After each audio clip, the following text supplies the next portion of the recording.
আমি তাহাজ্জুদে নামাজ দোয়া করছি, আল্লাহ আমার মারে তুমি ভালো রাখো, আল্লাহ আমার মারে তুমি সুস্থ রাখো।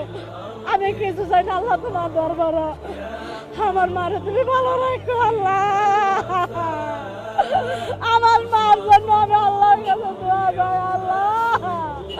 আমি একটা অসুস্থ মানুষ, অসল মানুষ আমি, আল্লাহ আমার একটা কিডনি দিলাম, আমার মা যদি একটা কিডনির সমস্যা হয়েছে, আমার মা যদি একটা ফুসফুসে নাকি সমস্যা হয়েছে, আমার মার একটা ফুসফুসে দিয়ে দেবো। তবু আমি চাই আমার মা সুস্থতা হোক, আমার মা ভালো হোক। তবু আমার মা যেন দানের সৃষ্টি আবার খাইতে পারে, আমরা যেন দেখতে পারি, মানুষের সেবা করতে পারে, ছাত্ররা সেবা করতে পারে, কর্মী ভাইরা সেবা করতে পারে, দেশের জন্য ভালো করতে পারে। আর কি চাই ভাই আপনারা বলেন, আমি আর আমার মার জন্য কি করতে পারি? আমি একটা গরিবের সন্তান।